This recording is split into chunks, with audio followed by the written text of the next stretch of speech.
Can you unmute Hello, hi. yourself? Okay, welcome. You have this patient, 54 years old female, physically active. She used to play tennis.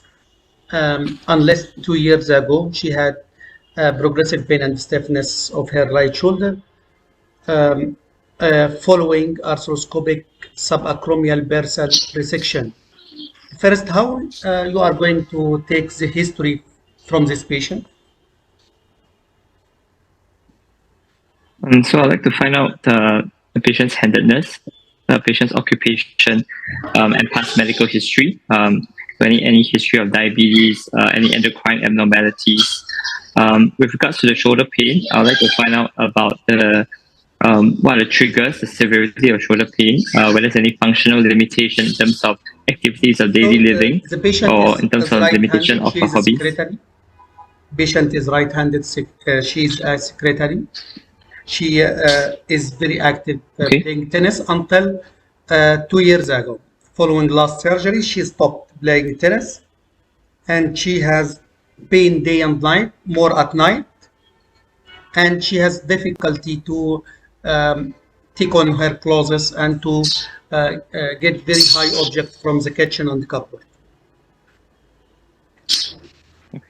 I would like to also red flags things like any trauma, any fever, loss of weight, loss of appetite. I'd like to find out more details about the initial surgery. What was the indication? Was there any complications from the surgery? Was there any delayed wound healing issues from the surgery as well? Yes, the patient has persistent discharge from the bones, serous discharge fluid, as she said, for 2 weeks, and the wounds are healed after 3 weeks from previous surgery. The patient had 1 week antibiotic, but she has no sign of discharge. Okay. Okay. So can I just check when was the arthroscopic subacromial bursal resection done before the presentation to the clinic? Okay, it was done 2 years ago. The patient had right shoulder pain and some stiffness, and she did MRI. She found a large bursa under the acromion, and she did arthroscopic resection of the bursa. But unfortunately, her pain and stiffness increased more and more until she came to us as referral from GB. Okay. I would like to proceed to examination of the patient. I'd like to find out whether there's. I'd like to check the vitals for any fever. I'd like to assess the scars, whether there's any sinuses, any erythema or warmth around the shoulder, especially given the history of some discharge and antibiotics used after the initial surgery. I would like to assess for tenderness over the shoulder, glenohumeral and the AC joint. Yes. I'd like to check the range of motion of the shoulder, active. What do you want to search for? Yep, continue. Inspection? What inspection you want In to terms search of for? Any inspection? external rotation. No. External rotation. For inspection, you are inspecting what? Oh, looking at the scars and sinuses and muscle wasting. Yes, there is no sinus, but there is 3 small scars, healed well. What else in inspection? You don't want to see the muscle bulk? Yeah. So any muscle wasting. I mean, and also want to look for any erythema over the shoulder, any swellings over the shoulder. Yes, her muscles atrophied, especially deltoid on the right side. Okay. This is an inspection. How do you do the range of motion? What you will do? I will assess both the active and passive range of motion. I will check flexion, abduction, internal and external rotation, and I'll compare it to the contralateral side. Okay. And I'll then proceed to check the muscle power of the rotator cuffs. I will check for, in this particular case, check for any impingement signs. Regarding range of motion, the patient has abduction, 100 degrees active and passive, External rotation is 30 degrees, and she has limited internal rotation. Okay, how you are going to examine rotator cuff? So I will check the supraspinatus, the infraspinatus, and the subscapularis. Supraspinatus, I'll assess it with the Okay, Jobs test what is in this a test? 45 degrees. What is the name of this test? This is the Jobs test.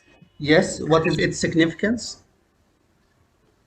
So the Jobs test is to test for supraspinatus power as well as to check for any supraspinatus tendinitis or partial tear. So it's the empty can sign. So basically the Okay, shoulder what is are these internally tests? rotated, and then What are these this tests? is to check. The ones on the middle and the right is a belly press and a Gerber's lift off. That's to check for subscapularis. Yes, and then the middle one. The belly press test. Okay, it is for which muscle? Subscapularis. Good. What about this test? This is testing for external rotation with the shoulder abducted and abducted about 90 degrees. Is to check for teres minor. Okay, what is nerve supply of teres minor? What is this? I couldn't hear you. What is the Nerve supply. supply? Yes. It's supplied by the axillary nerve. Great.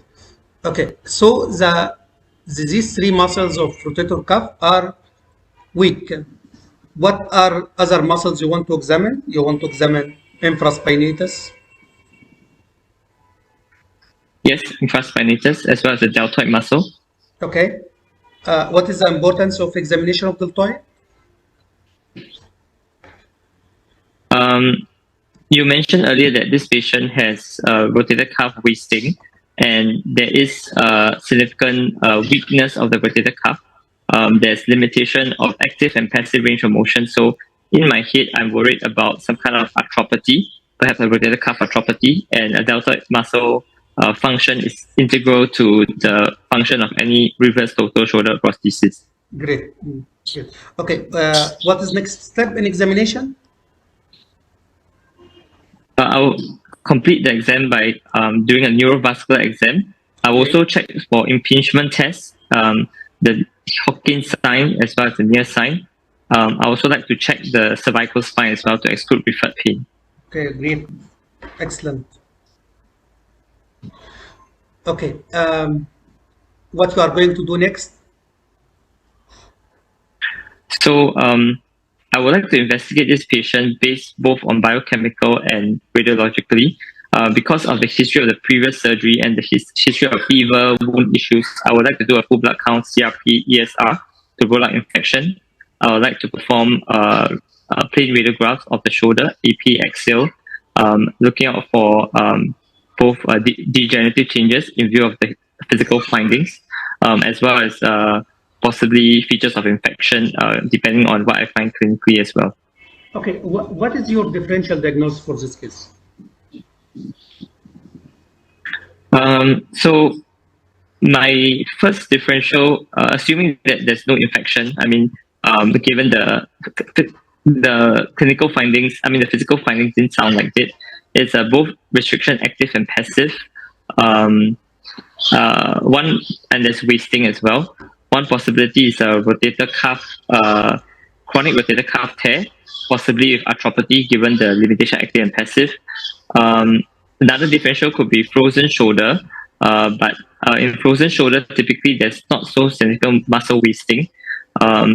What else can differentiate from a frozen shoulder from arthropathy clinically will be presence of things like crepitus, and the rotator cuff strength would not be so markedly weak in frozen shoulder case. Okay. Now this is the X-ray on the left side. This is X-ray 1 year ago. On the right side, this is current X-ray.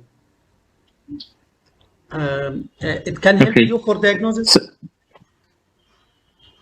Yes. So on the X-ray on the left, there looks like there is some kind of superior migration of the humeral head with reduction of the acromial-humeral interval, but the humeral head is still well contoured. In the picture on the right, however, there's a significant loss of the humeral head, the significant flattening. There looks like there is significant arthropthy in the both in the glenohumeral region. There's also some arthropathy over the acromioclavicular joint. What other investigation you want to ask? I'd like to do an MRI scan. Okay, this MRI is scan as well. This is hair MRI. What can you see in MRI?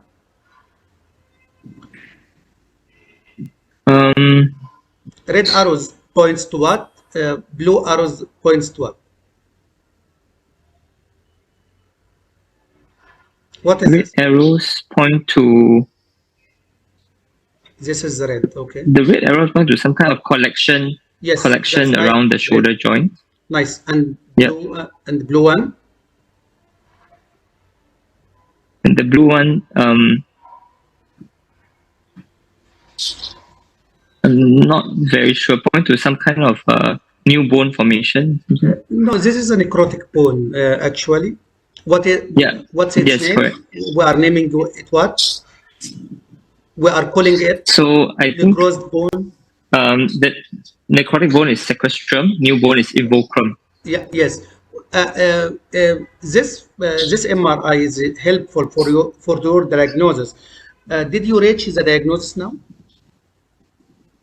Yes. So this appears to be a chronic osteomyelitis of the humeral head, complicated by osteonecrosis of the humeral head, resulting in post-infectious arthritis. How you can manage this patient? What your option? So, what is your options of treatment? This is a complicated case. I'd like to manage it with my shoulder elbow colleague. It's a multidisciplinary approach together with the infectious diseases. The main concern now is to eradicate infection, and goals of treatment is to help the patient get a painless shoulder joint with physiological range of motion.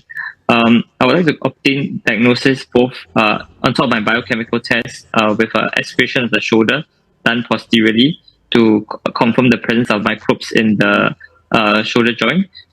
If it's indeed positive, I'll start the patient on broad-spectrum antibiotics in discussion with the infectious disease and microbiologists. Like this shoulder, I would offer the patient surgical drainage of this infection.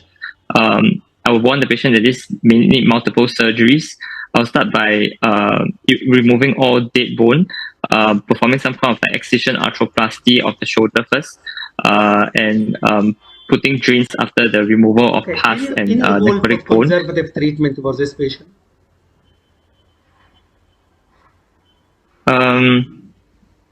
Given the history of, given the MRI findings as well as, I'm not sure about her biochemical markers and the clinical status, I'm inclined towards surgical treatment because I'm wary of the possibility of worsening sepsis if this shoulder joint infection is not addressed.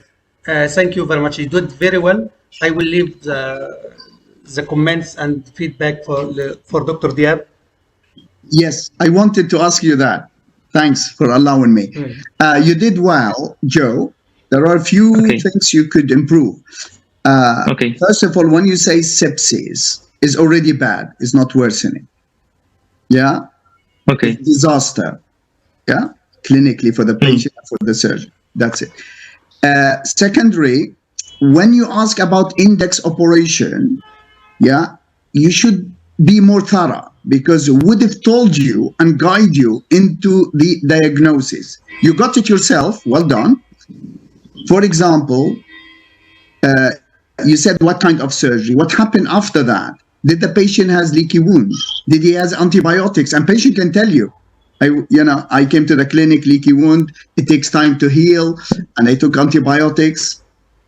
So when you see the radiograph, of course you have to think of tumor, a destructive, aggressive neo. I didn't hear it from you. Yeah.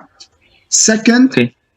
You said cuff arthropathy, but is more Charcot joint than cuff arthropathy. Does this picture? 2. Yes. 3, trauma untreated, which can destroy the head. Do you agree?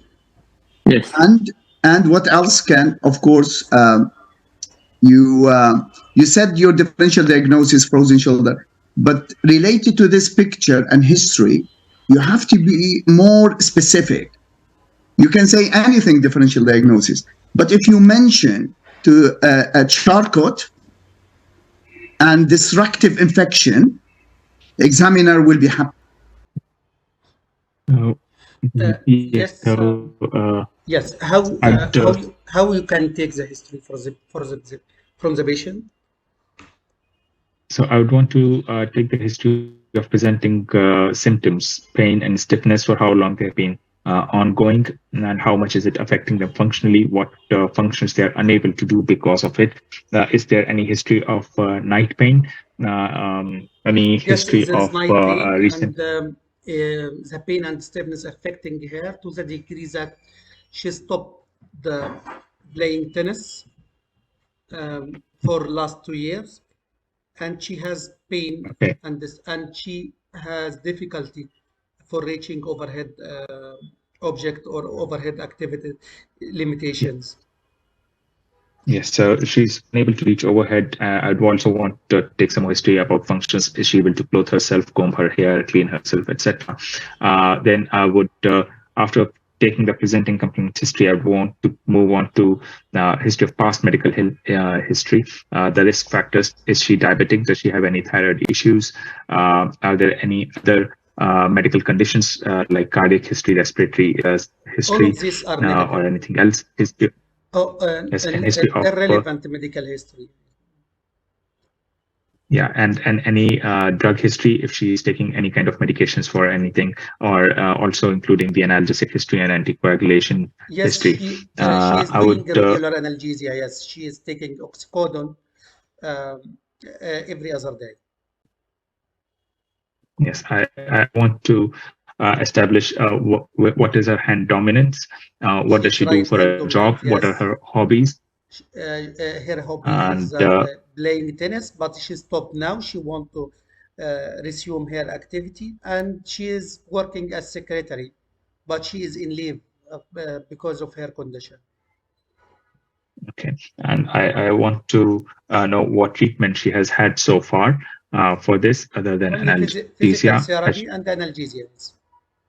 Physical therapy. Okay. Also, I would want to know a bit more about the previous surgery that she has had.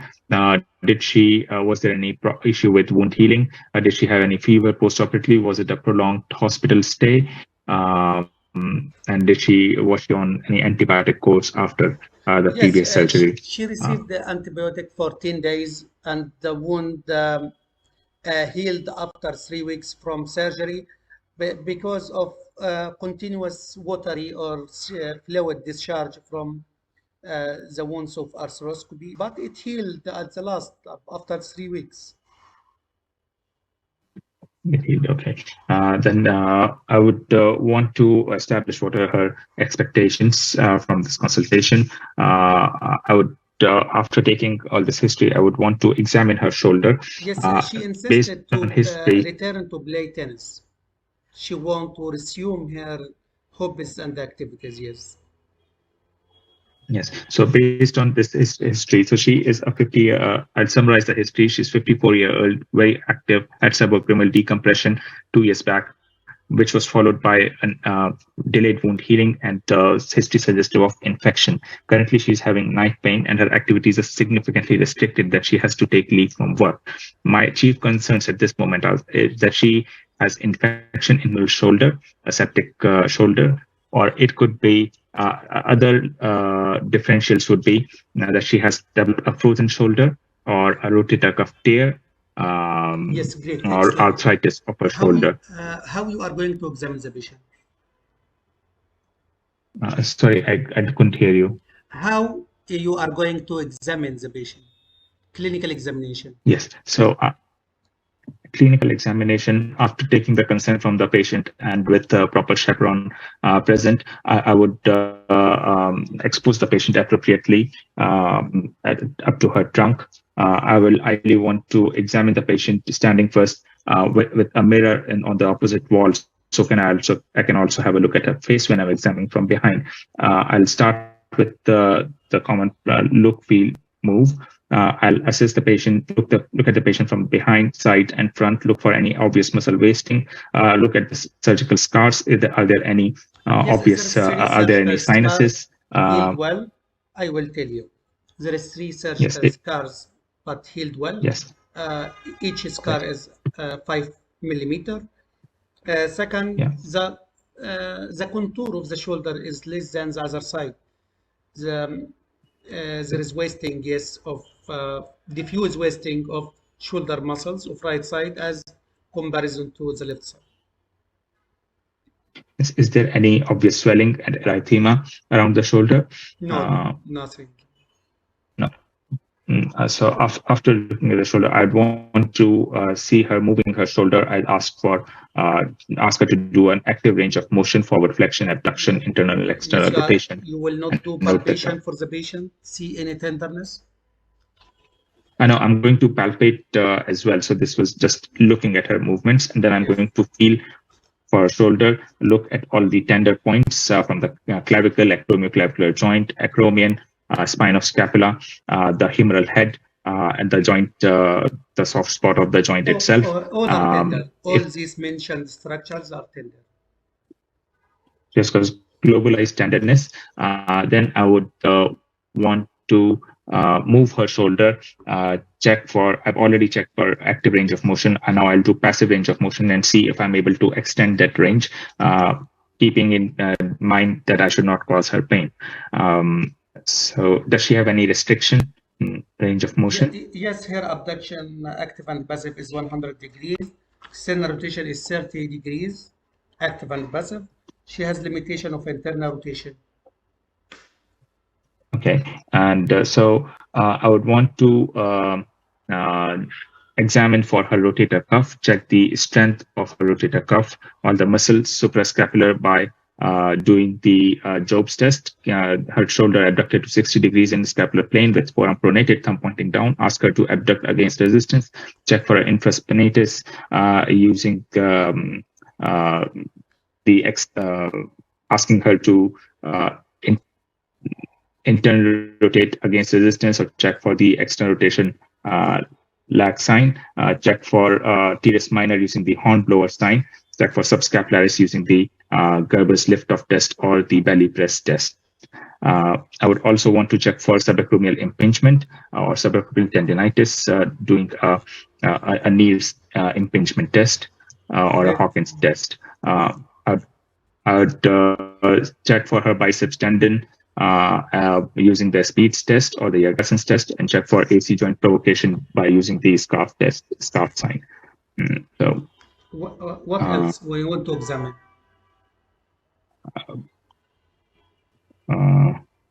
She has infection. I'll particularly examine for. I'd want to examine the opposite shoulder as well to compare the range of motion and the shoulder strength and cervical spine. You don't want to examine the deltoid? Sorry? Deltoid muscle, deltoid. Yes, I'd want to.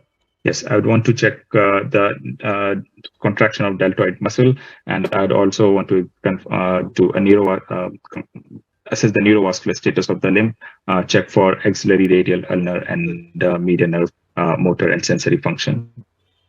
Okay, good. Okay, now for the examinations, the rotator cuff muscles are weak, all the 4 muscles, and the deltoid is functioning. You feel a tone in muscles of deltoid, but she is weaker than the left side. So what is your differential diagnosis at this stage from history and based on a history and examination? Based on the exam. Yes, so the key points in examination are reduced range of motion globally, as well as reduced power of cuff globally. Based on history and examination, my differential will stay number one, any infection in the shoulder, the chances of which are high given the previous surgery and postoperative follow-up. Second would be a massive rotator cuff tear or arthritis of the shoulder, which could be primary osteoarthritis, or could be secondary to cuff arthropathy, or secondary to the infection in the shoulder. And another diagnosis would be a frozen shoulder as well. Okay. I would want to obtain what investigation you want to ask for this patient? I would want to obtain first X-ray of the shoulder, orthogonal views, an AP and axillary view. On Yes. the left side, this is previous X-ray 1 year ago, and this is the current X-ray. So I can see. Comment on the recent one, yes, only. So the recent X-ray shows complete destruction of the humeral head. The head is completely resolved. There are some fragments laterally, and it is the metaphysis which is now articulating with the acromion. It is proximally migrated. There is some destruction in the glenoid as well. There is some lysis with some cystic changes in the glenoid, and some osteophytosis. The acromion what is your differential diagnosis at this stage? My first differential is infective sequelae of the shoulder, which has led to secondary arthritis with widespread bony destruction. Okay, what other differential diagnosis? Another differential diagnosis could be a Charcot's arthropathy of the shoulder, which could be secondary to any cervical problem like a syrinx, or another differential would be a rheumatoid, highly destructive inflammatory arthropathy of the shoulder, or a cuff arthropathy. Though looking at the destruction of head, it is unlikely to be a cuff arthropathy. Okay. What other investigation you want to ask? I would want to do a CT scan to assess the bony, assess the bones. What can you see in the CT scan? How it helped you, this CT scan? So there is the CT scan confirms the radiological findings. There is a complete destruction of humeral head with some small bony fragments all around. The glenoid itself is there is erosion of the glenoid due to impingement from the metaphysis of humerus. The clavicle and acromion seem to be preserved. I would also want to obtain further imaging. Yes, I would want to do blood investigations, full blood count, UNEs, inflammatory marker, CRP, ESR. Yes, ESR is also 70, CRP is 8, and white blood cells are 10,000. ESR is 70. Yes. Yes. Okay. I would want to obtain further imaging in form of bone scan and MRI scan. I would also, because I'm. What can you see in MRI? So the MRI shows fluid this red around the and proximal this red humerus. Arrow points to what? And this blue arrow points to what? This is the two questions for this slide. So the red arrow points towards it is possibly the effusion in the shoulder. A lot of effusion. So the blue arrows point towards the bony. Yes. Fluid collection. The blue arrows point towards the bony parts, which show destruction of bony architecture, probably secondary to infection or osteomyelitis. The red arrow in the lower image, it is possibly pointing. Fluid, yes. Yeah. It is a fluid also. Yes, that's the fluid. And this is necrotic bone. That's necrotic right? Bone, yes, which is the. Did you reach the diagnosis now? Yes, or this you is need more investigation? This is post-infective sequelae of the shoulder, which has led to arthritis and widespread bony destruction.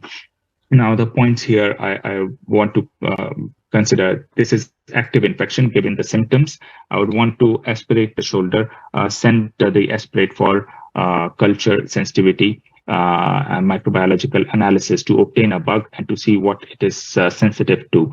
If her symptoms deteriorate, if she spikes fever or becomes septic, she will need urgent debridement of the shoulder, so an open washout of the shoulder, and we will need to treat this based on microbiologist's advice. This will be an MDT approach involving the microbiologist and the physiotherapist, rehab physician.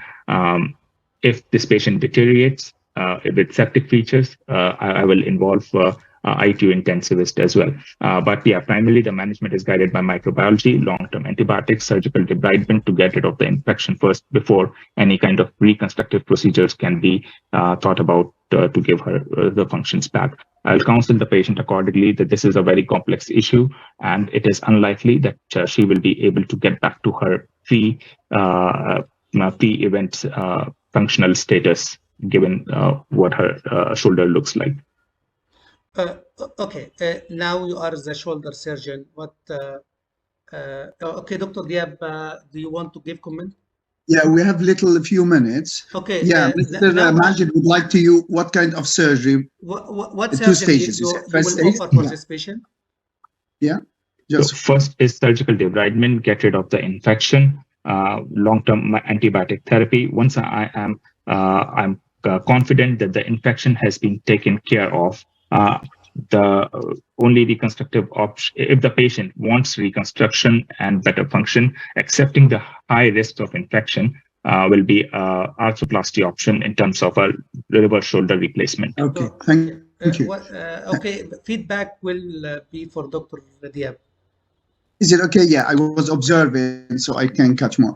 You done well. You would have passed, but you can't. You could have done much better.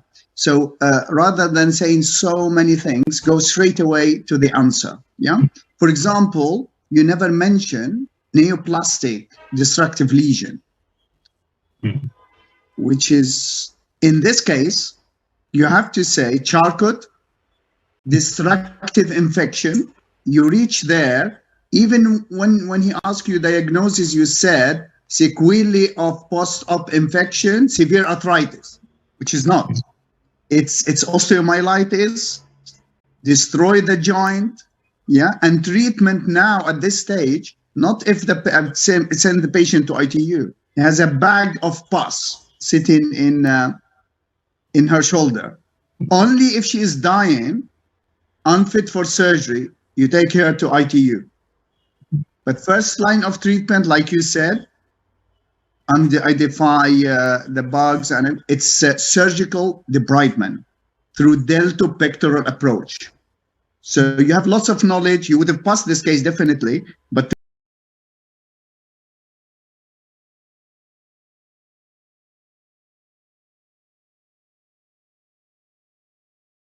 to get higher 7 and 8, you be confident